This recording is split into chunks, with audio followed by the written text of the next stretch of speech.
Alrighty guys, so as we know, I am currently going for all Call of Duty Platinums. And in today's video, we're getting the Platinum Trophy for Call of Duty Modern Warfare 3. Originally released in 2011, Call of Duty Modern Warfare 3 is the last Call of Duty that was exclusively released to the PlayStation 3. So we have a total of 77 trophies that we need to collect before completing this game. PSN Profiles rates the Modern Warfare 3 Platinum at a 7 out of 10 for difficulty, requires one playthrough and will take approximately 35 hours to complete. And boy was it an absolute grind. So the campaign picks off where Modern Warfare 2 ends and Price and Nikolai are taking Soap to the safe house in order to heal his stab wound from General Shepard. After watching this cutscene, we get the Back in the Fight trophy for just starting the single player campaign on any difficulty, and I actually popped this all the way back in 2011. But our first mission is Black Tuesday, and here we get to earn the trophy Too Big to Fail for completing it on any difficulty. Now, unlike a lot of the previous Call of Duty campaigns, usually your first level is an introduction to the game and you go through a firing range and generally a time challenge. Modern Warfare 3, however, just throws you straight into the deep end and it gives you the veteran experience straight away. Dead here, yep, there we go. Dude, what? This part here where I had back-to-back deaths was literally in the first 5 minutes of the game, and every other COD I had gotten through the first level without dying. In this mission, we play as Private Frost and we have to flank the Russian forces that are currently in the Wall Street Stock Exchange and destroy their radio jammer. Around halfway through this level, before you enter the stock exchange, you need to pull out your secondary weapon, and this is where you can earn the This Is My Boomstick trophy for killing 30 enemies with the XM25 in Black Tuesday. Now this trophy is specific to this level, and if you just run around and kill every single enemy here, you should get the 30 kills that you need and then pop your trophy. There we go, this is my boomstick.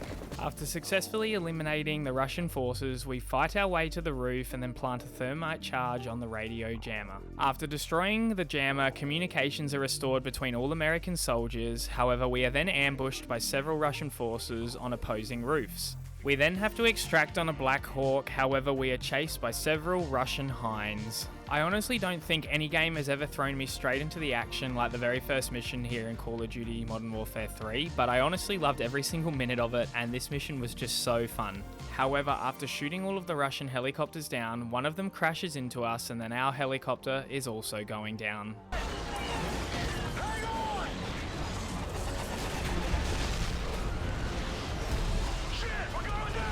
After free falling for a few seconds, the pilot finally stabilizes the helicopter and somehow we don't crash, and this ends the very first mission of the game. Too big to fall.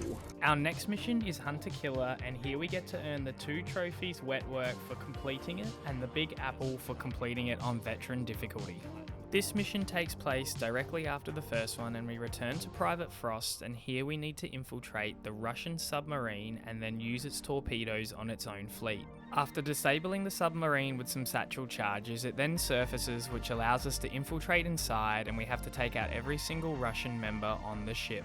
These infiltration type of missions are my absolute favourite in the Modern Warfare franchise, and I love how you just have to slowly peek every single corner and work your way through each enemy one by one.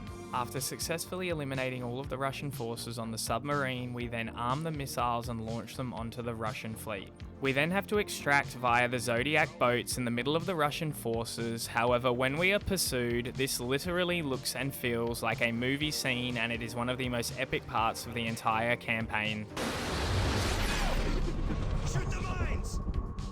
Shoot the mines? Oh yeah, I was gonna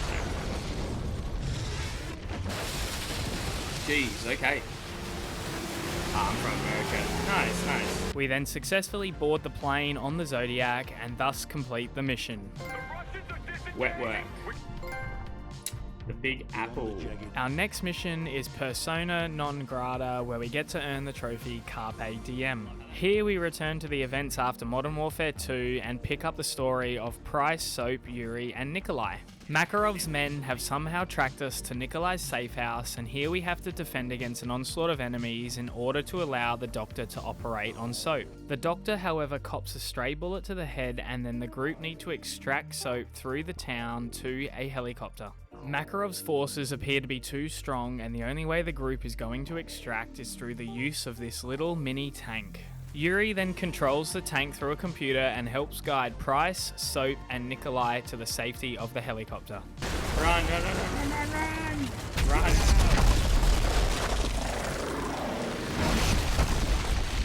Yuri can't die.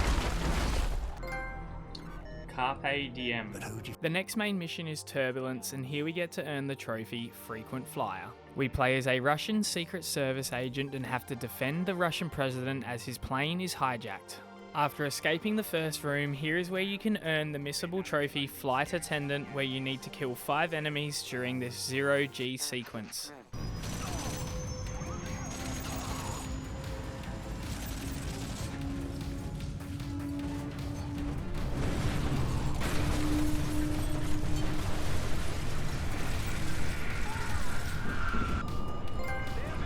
Flight attendant. The plane crash lands, however the president survives and we successfully extract him to his helicopter. However, when we open the door, Makarov comes out and kills us. Yeah, we knew he'd be here, didn't we?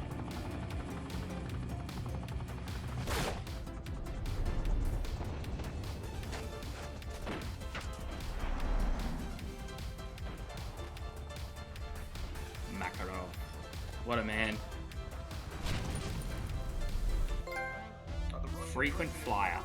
Our next mission is back on the grid, and here we get to earn the 2 trophies Up to No Good and Out of the Frying Pan. We return to Price, Soap and Yuri, and here the group is trying to infiltrate one of Makarov's factories in Sierra Leone. Whilst the mission is primarily meant to be stealth, the group gets compromised and then all hell breaks loose. After fighting through the first wave of enemies, you are then given this opportunity to get onto a mortar to defend the group, and here is where you get to earn the trophy For Whom the Shells Toll.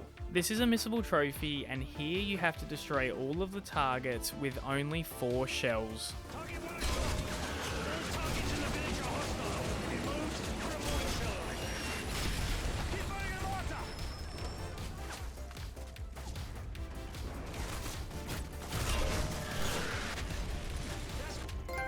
There we go, For Whom the Shell Tolls.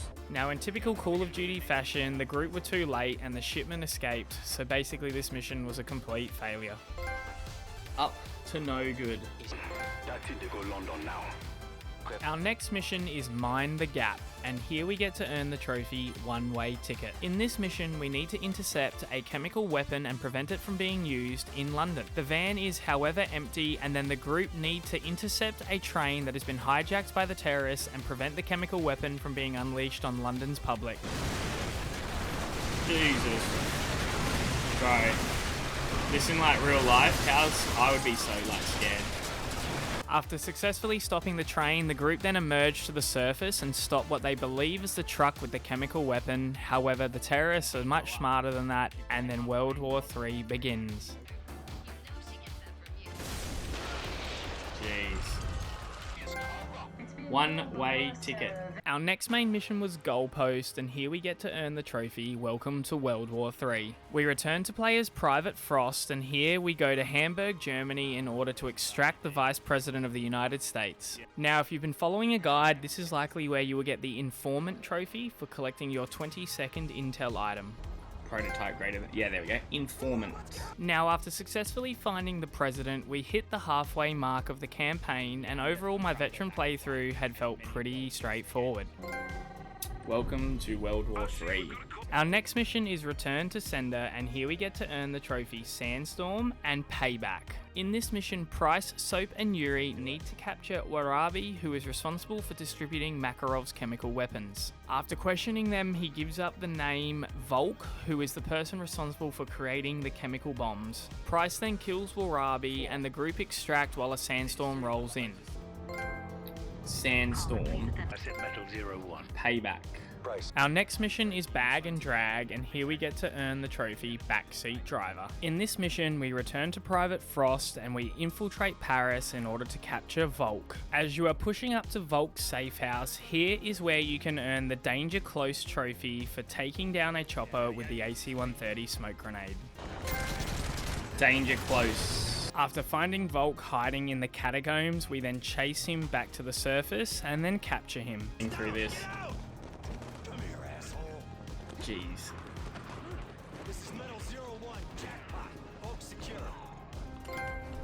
Backseat driver. Our next mission is Iron Lady, and here we get to earn the trophy We'll Always Have Paris and City of Lights. This mission is a continuation of Bag and Drag, and here we have to take Volk and extract him out of Paris. At the start of the mission, we get to control an AC-130 to help clear the path so the crew can extract, and here is where you get the chance to earn the Ménage à Trois trophy for destroying 3 tanks with a single 105mm shot. After the AC-130 clears all of the heavy infantry, the group then run towards the Eiffel Tower and successfully extract as it comes crashing down. Man, we'll always have Paris.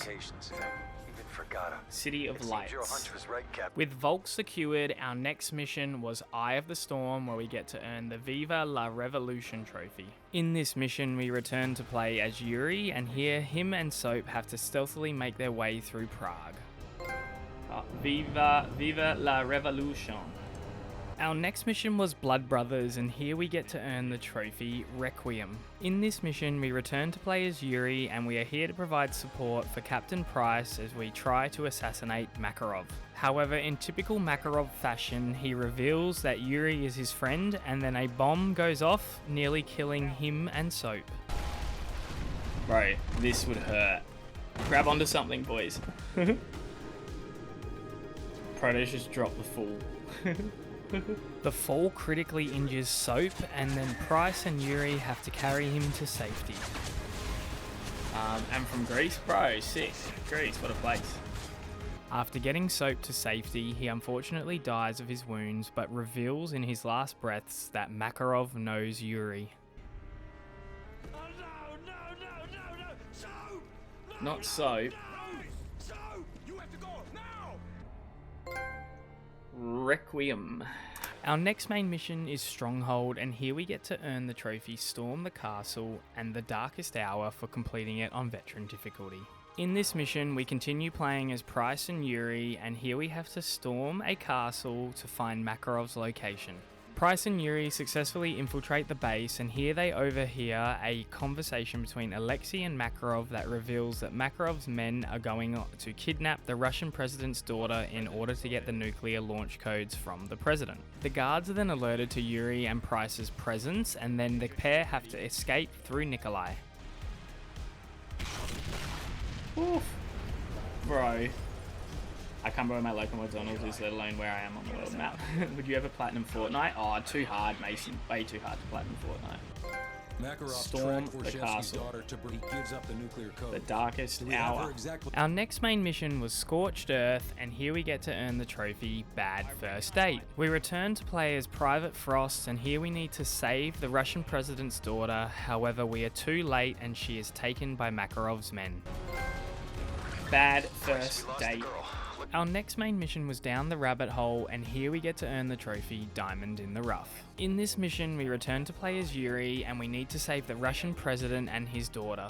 Price and Yuri successfully managed to get the president onto a helicopter, however the rest of the group are left behind as Makarov's forces ambush them. With the Russian president saved, peace talks begin and the war is ended, however Makarov is still at large. Oh my god. Diamond in the Rough. The final mission of the game is Dust to Dust, and here we get to earn the trophy Who Dares Wins for completing the campaign, and this is the end for completing Dust to Dust on Veteran difficulty. In this mission, we assault Makarov while he is staying at a hotel and attempt to assassinate him. As Makarov attempts to escape on his helicopter, Captain Price jumps on and brings the helicopter crashing down. Dude, we're dead. After the plane crashes, both Makarov and Captain Price survive. However, as Makarov is about to execute Captain Price, Yuri intervenes before he is then shot dead. Price, sensing his opportunity, then gets up and grabs Makarov and then strangles him with some rope before pushing him through the glass window and hanging him. I thought we'd go through this.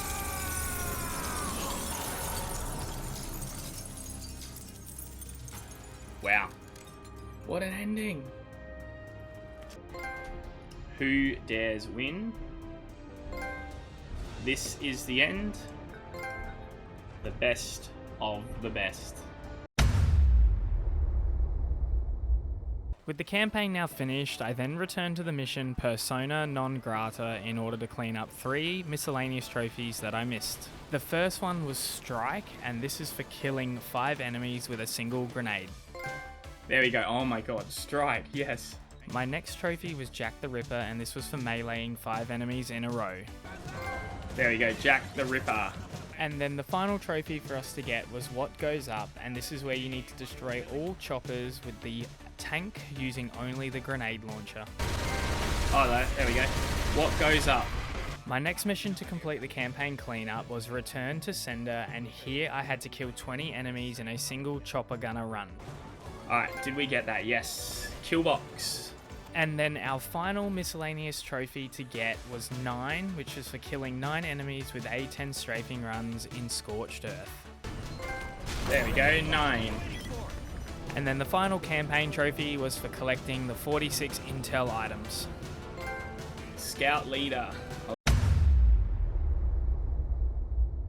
So with the campaign finished, I now then progressed on to the Spec Ops. Now the main trophy associated with Spec Ops is the Overachiever trophy, which is for getting 48 stars in all of the Spec Ops.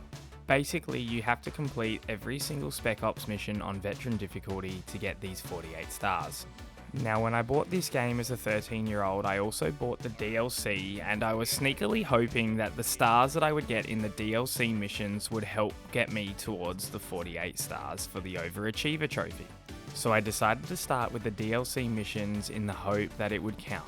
Now there are exactly 26 trophies associated with the DLC, and I won't be showing them all. However, you would have thought that I would have checked if the stars were actually counting. It wasn't until I completed the very last mission that I saw the stars towards the DLC missions did not count at all towards our 48 star progress, which meant that I did this basically all for nothing.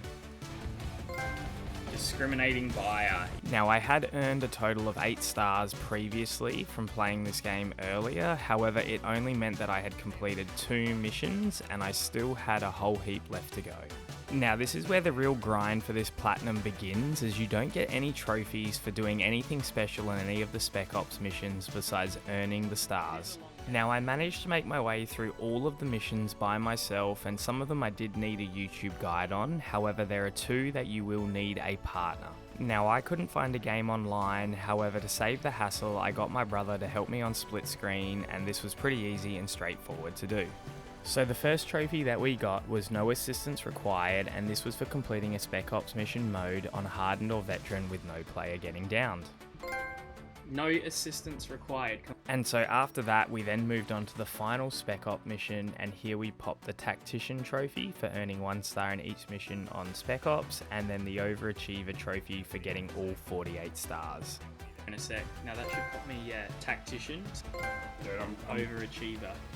And then finally after this we had the 50-50 trophy, which is for completing a Spec Ops mission mode and getting the same number of kills as your partner, and the easiest way to do this is to jump into the very first mission and make sure you both shoot 17 targets each. There we go, 50-50. Now I thought the Spec Ops mission grind was hard, but then next we had the survival portion of this platinum trophy. The main goal with the survival missions is that you need to reach wave 15 in all of the 16 maps in order to get the unstoppable trophy.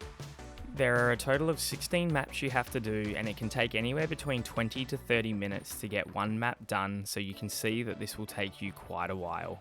The other long grind with the survival trophies is that you need to purchase everything in the equipment, air support and weapon armory boxes.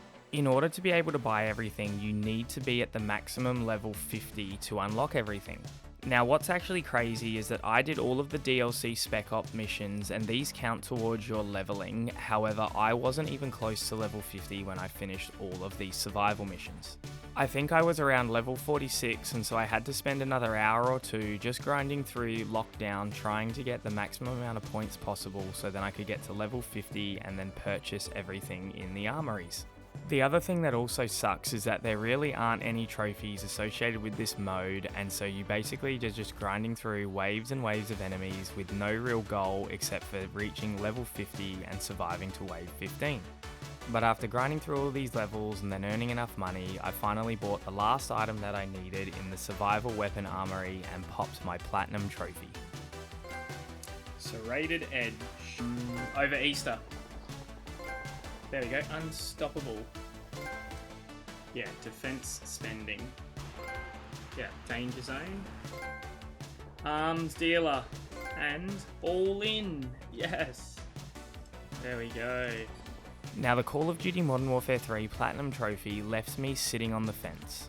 The campaign was absolutely amazing, and it is honestly one of the best Call of Duty campaigns that I've ever played, and the veteran difficulty is pretty straightforward. However, the grind with the survival and then Spec Ops mode is one that I didn't really enjoy, and I wish that there was some more trophies associated with this to just break up the grind of just completing missions and hitting your target level of Wave 15. What also made it worse was that I decided to complete all of the DLC missions, which probably added a little extra to the grind. However, it's definitely a game that I did enjoy and I would certainly recommend getting the Platinum for. As always guys, if you could please leave a like and comment down below to help get this into the algorithm, and if you aren't subscribed, please hit that subscribe button to keep up to date with all of my Platinum trophies.